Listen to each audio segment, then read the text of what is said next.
About world YouTube চ্যানেলে আমরা আজ মুঘল সাম্রাজ্য সম্পর্কে জানতে চলেছি।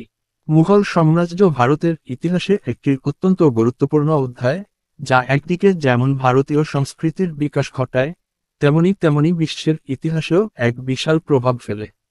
মুঘল সাম্রাজ্যের উত্থান, বিস্তার, শাসন, সংস্কৃতি, প্রশাসন এবং পতন নিয়ে ইতিহাসের নানা দিক বিস্তৃতভাবে আলোচনা করা যায়। প্রতিষ্ঠা ও শাসন ব্যবস্থার সূচনা। মুঘল সাম্রাজ্যের প্রতিষ্ঠাতা ছিলেন বাবর। তিনি 1526 সালে পানিপতের প্রথম যুদ্ধে লোদির রাজবংশের শাসক ইব্রাহিম লোদিকে পরাজিত করে দিল্লি এবং আগ্রার শাসন দখল করেন। বাবর ছিলেন তুর্কি বংশধর। তার পূর্বপুরুষরা চেঙ্গিস খান ও তৈমুরলংয়ের শাখা ছিলেন। বাবর নিজেও অসাধারণ সামরিক কৌশল ও নেতৃত্বের জন্য খ্যাতি অর্জন করেছিলেন। কিন্তু তার শাসনকাল ছিল সংক্ষিপ্ত, মাত্র 4 বছর। বাবরের মৃত্যুর পর তার পুত্র হুমায়ুন সাম্রাজ্যের শাসনভার গ্রহণ করেন। হুমায়ুনের শাসনকালে সাম্রাজ্য কিছুটা দুর্বল হয়।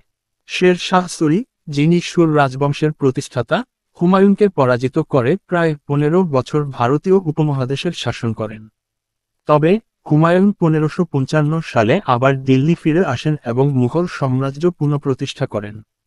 তার মৃত্যুর পর তার পুত্র আকবর মুঘল সাম্রাজ্যের পরবর্তী শাসক হিসেবে ক্ষমতায় বসেন এবং তার শাসনামলে মুঘল সাম্রাজ্য এক নতুন উচ্চতায় পৌঁছায়। আকবরের শাসনকাল ও প্রশাসনিক সংস্কৃতি। আকবর ছিলেন মুঘল সাম্রাজ্যের অন্যতম সফল শাসক। তার শাসনকাল ছিল সমৃদ্ধশালী এবং স্থিতিশীল। আকবর মুঘল সাম্রাজ্যের সীমা বিস্তৃত করার পাশাপাশি সংস্কৃতি, ধর্ম, প্রশাসন এবং অর্থনীতির ক্ষেত্রে ব্যাপক পরিবর্তন আনেন। তিনি একদিকে যেমন ভারতবর্ষের বিভিন্ন জাতি ও ধর্মের মধ্যে সহনশীলতা প্রতিষ্ঠা করেন, তেমনি অন্যদিকে তার শাসনে প্রশাসনিক কাঠামো ও রাজস্ব ব্যবস্থায় একটি নতুন দিশা পায়। আকবরের মানসবদারি ব্যবস্থা ছিল অত্যন্ত গুরুত্বপূর্ণ, যা সেনাবাহিনী ও প্রশাসনিক কার্যক্রম পরিচালনায় সাহায্য করেছিল। এই ব্যবস্থায় আভ্যন্তরীণ ও বাহ্যিক কর্মকর্তা এবং সৈন্যদের বিভিন্ন র্যাঙ্কে বিভক্ত করা হতো এবং তাদের কর্মদক্ষতা অনুযায়ী বেতন প্রদান করা হতো। এটি একদিকে সামরিক শক্তি বাড়ানোর কাজ করেছিল, অন্যদিকে প্রশাসনিক কার্যক্রম আরও সংগঠিত হয়ে উঠেছিল। আকবরের আরেকটি উল্লেখযোগ্য পদক্ষেপ ছিল রাজস্ব নীতি। তার রাজস্ব ব্যবস্থায় টোডরমল নামক এক কর্মকর্তা নিযুক্ত ছিলেন, যিনি রাজস্বের সর্বোত্তম সংগ্রহের জন্য কৃষি জমির পরিমাপ এবং উৎপাদনের হিসাব তৈরি করেন। আকবরের এই রাজস্ব ব্যবস্থা ছিল একদিকে উন্নত, আবার কৃষকদের জন্য ন্যায্য ছিল। আকবরের শাসনামলে ধর্মীয় সহনশীলতার এক নতুন নজির স্থাপন করা হয়। তিনি ইসলাম, হিন্দু, জৈন, পার্সি এবং অন্যান্য ধর্মের প্রতি সহনশীল মনোভাব পোষণ করতেন। তিনি দিন-ই-ইলাহি নামে একটি ধর্মীয় নীতি চালু করেন, যা বিভিন্ন ধর্মের ঐতিহ্য থেকে কিছু মূলনীতি গ্রহণ করে একটি নতুন ধর্মীয় দর্শন প্রবর্তন করেছিল। জাহাঙ্গীর ও শিল্প সংস্কৃতি। জাহাঙ্গীর 1605-1627 আকবরের পুত্র, ছিলেন একটি সংস্কৃতিপ্রেমী শাসক। তার শাসনকালে মুঘল শিল্প ও চিত্রশিল্প ব্যাপকভাবে উন্নতি লাভ করে। জাহাঙ্গীর নিজে একজন শিল্পপ্রেমী ছিলেন এবং তার শাসনকালে মুঘল চিত্রশিল্পের সোনালী যুগ শুরু হয়। তিনি কিছু বিখ্যাত চিত্রশিল্পীকে পৃষ্ঠপোষকতা দেন, যেমন উস্তাদ মানসুর এবং উস্তাদ শেখ মুইনুদ্দিন। তাদের তৈরি করা চিত্রগুলি অত্যন্ত সূক্ষ্ম এবং বাস্তবসম্মত ছিল। জাহাঙ্গীরের শাসনকাল ছিল একটি গুরুত্বপূর্ণ সময়, কারণ তার শাসনে শিল্প, সাহিত্য এবং স্থাপত্যের দিকে ব্যাপক মনোযোগ দেওয়া হয়েছিল। তবে তার শাসনকাল ছিল কিছুটা অস্থির, কারণ তার শাসনামলে রাজ্যের ভেতরে কিছু বিদ্রোহ দেখা দেয় এবং মুঘল সাম্রাজ্যের ভিতরে শাসকের বিরুদ্ধে অসন্তোষও বেড়ে যায়।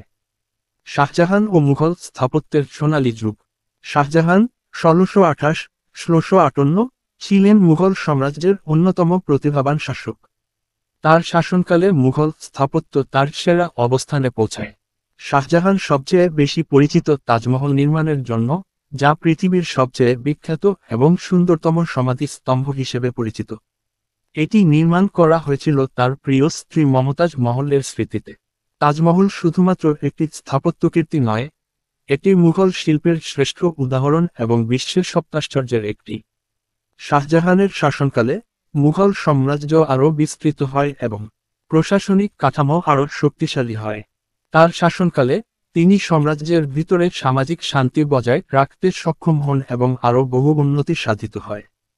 ঔরঙ্গজেব ও সাম্রাজ্যের পতন। ঔরঙ্গজেব শাহজাহানের পুত্র, ছিলেন মুঘল সাম্রাজ্যের শেষ শক্তিশালী সম্রাট।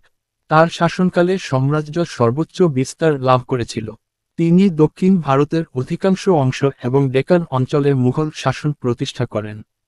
তবে তার শাসনকালে কিছু গুরুত্বপূর্ণ পরিবর্তন ঘটে, যা সাম্রাজ্যের পতনের দিকে এগিয়ে নিয়ে যায়। ঔরঙ্গজেব অত্যন্ত ধর্মীয় এবং কঠোর শাসক ছিলেন। তিনি ইসলাম ধর্মের প্রতি একান্তভাবে অনুগত ছিলেন এবং হিন্দু ধর্মের প্রতি তার সহনশীলতা কমিয়ে দেন। তিনি মুঘল সাম্রাজ্যের সংস্কৃতি ও প্রশাসনে কঠোর নিয়ন্ত্রণ প্রতিষ্ঠা করেন এবং অর্থনৈতিক ও সামাজিক দুর্বলতার সৃষ্টি হয়। তার শাসনের শেষে সাম্রাজ্য একটি অভ্যন্তরীণ সংকটে প্রবেশ করে এবং বিভিন্ন বিদ্রোহ শুরু হয়। ঔরঙ্গজেবের মৃত্যুর পর মুঘল সাম্রাজ্যের শাসন দুর্বল হয়ে পড়ে এবং পরবর্তী শাসকরা খুব বেশি কার্যকরী হতে পারেননি। এর ফলে ব্রিটিশ ইস্ট ইন্ডিয়া কোম্পানি ভারতীয় উপমহাদেশে আধিপত্য বিস্তার করতে সক্ষম হয়। মুঘল সাম্রাজ্যের পতন। 1857 সালে সিপাহী বিদ্রোহ বা প্রথম স্বাধীনতা সংগ্রামের ফলে মুঘল সাম্রাজ্যের আনুষ্ঠানিক পতন ঘটে। ব্রিটিশরা বিদ্রোহ দমন করে বাহাদুর শাহ জাফরকে ক্ষমতাচ্যুত করে এবং দিল্লি থেকে তাকে বিতাড়িত করে। এরপর ব্রিটিশরা ভারতীয় উপমহাদেশের উপর পূর্ণ কর্তৃত্ব প্রতিষ্ঠা করে এবং মুঘল সাম্রাজ্যের সীমানা চিরকালের জন্য বন্ধ হয়ে যায়। মুঘল সাম্রাজ্যের প্রভাব। মুঘল সাম্রাজ্য ভারতে যা রেখে গেছে তা আজও গভীরভাবে বিদ্যমান। মুঘল স্থাপত্য, শিল্প, সাহিত্য, ধর্মীয় সহনশীলতা এবং সাংস্কৃতিক মেলবন্ধন আজও ভারতীয় সমাজ ও সংস্কৃতির একটি অপরিহার্য অংশ। মুঘলদের সময়ে ভারতীয় সমাজের মধ্যে যে ঐতিহাসিক, সাংস্কৃতিক এবং সামাজিক পরিবর্তন হয়েছিল, তা অনেক ক্ষেত্রেই আধুনিক ভারতের ভিত্তি স্থাপন করেছে।